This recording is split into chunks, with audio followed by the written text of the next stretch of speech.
more wrestling in January.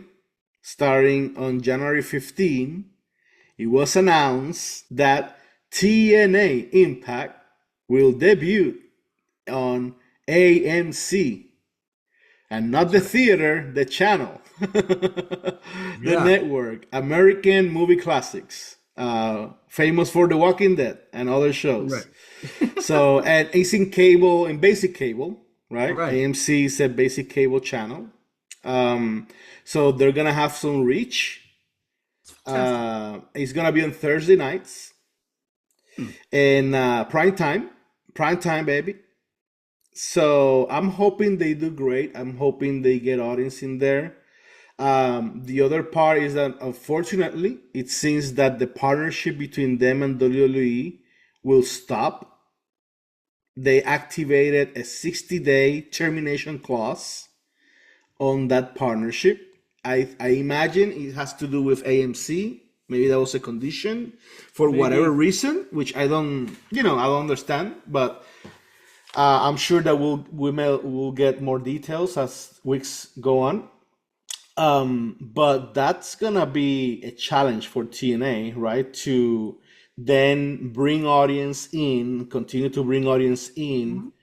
without the support of the NXT talent and the crossover, right? I think that TNA going to AMC at that particular network at that time, that day, will be just fine. And only because I truly believe that they have a product there. They have characters, there's depth. I think that when we had this NXT TNA partnership, it was actually diluting some of Mm, their product and mm. capability. NXT, don't get me wrong, I truly believe that it was great to have them, that partnership. Like we love, come on, every week, Joe Hendry, right? How can I say no to that? You just mentioned his name. I did show up. Show up. Um, but it's diluting the fact that, TNA is an amazing wrestling promotion on its own. They really have a lot of promising young talent, including your girl, right? The women's champion, right? We want Knockouts. That's right. So Saya Lee. we got Zia Lee. We gotta show this talent every week. We gotta give them an opportunity to have promos and not get interrupted by someone else from the outside, or rather outside interference in every match. Like, Yeah. let them have some matches, let them build the storylines, let them build some pay-per-views. They just had their last pay-per-view. What was it? Not Bound for Glory. Was it Bound for Glory? Bound for Glory. Yeah. It was fantastic, right? We loved it. Yeah. We had an episode about that. Go check out the previous episode. Every match they're selling out stadiums. I truly believe that they can increase the sales. Now you're on a regular network cable deal. It's gonna be exciting. It's gonna be cool. You could have a debut from here or there. You get a couple Hall of Famers to you know be on commentary and bring Gail Kim back, hopefully. And things like that, like Santino really being able to really give us the role in his authority role. Mm. So build something around it. I think the TNA has done a great job over the legacy, over the time period that's been open, and it should be nice. It's nice to see the product on cable television again. Yeah, I'm hoping. I mean, because I've enjoyed the partnership, right? I've Right. enjoyed the crossover. Like I hate Javon Evans. I do, and Yeah. I don't like this other guy Slater, Leon Leon Slater. Yeah. Slater. I don't like Right. them, but together that makes sense to me. To me, that makes sense. Right. And they're both bouncy and whatever, a tag team run or something like that. That would be interesting. Right. There's Ariana Grace, which is Santino's daughter, and she's crossing over, and that's interesting too. Right. I do agree. It's been diluting a little bit the product. I do hope that this announcement it's kayfabe, right? That they are. I don't think it is, right? I think it's real that they're I think gonna it's stop the partnership. I do think it's real. I do But too. imagine if it's not, right? And they stop it in TV for some time, Right. but then they use it in the future. I think, I mean, I'm hoping something can be worked out, right? Maybe this agreement as it stands, it's not working for this new deal, or it's not gonna work. But something down the line, right? Because I think it had a lot of positives Right. for both brands, for both brands. I It think did. it helped a lot.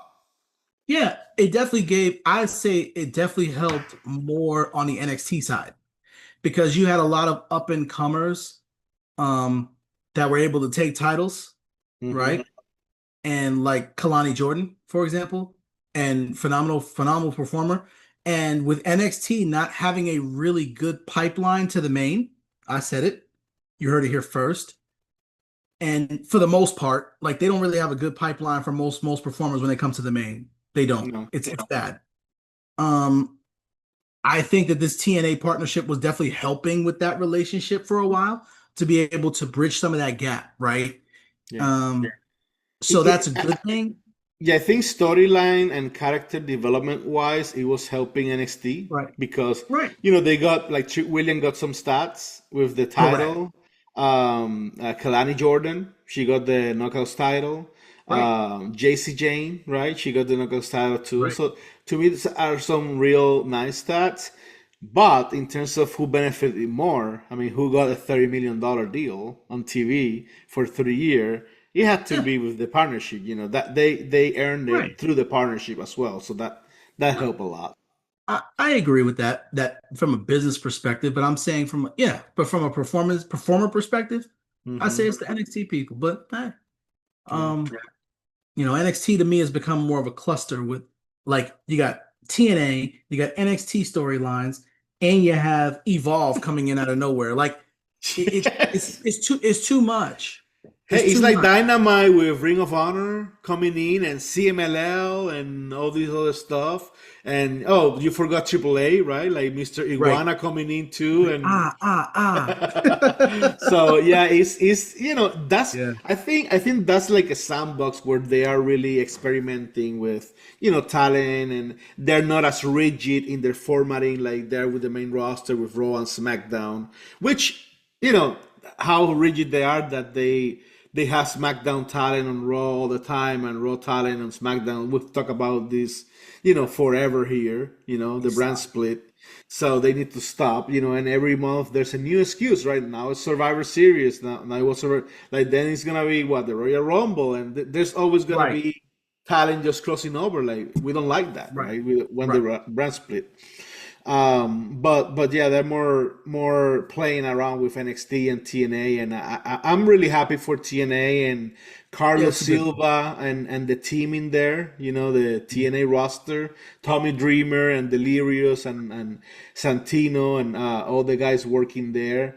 I'm hoping they're gonna become maybe the number two promotion next year in the US. Who knows? Because in other news, there are three companies bidding to buy Warner Brothers Discovery, Hmm. which is the owner, right, of TNT and TBS, where AEW is, and HBO Max.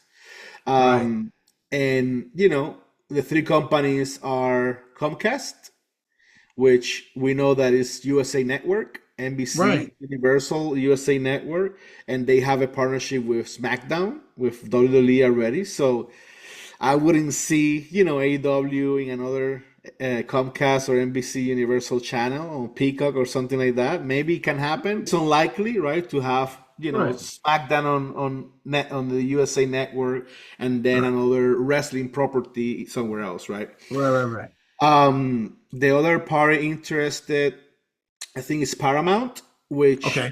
already I has heard a it. deal with the UFC, Right. TKO, right? So they wouldn't mix that probably. And the third one, and maybe coming up as most likely to buy at this point, is Netflix.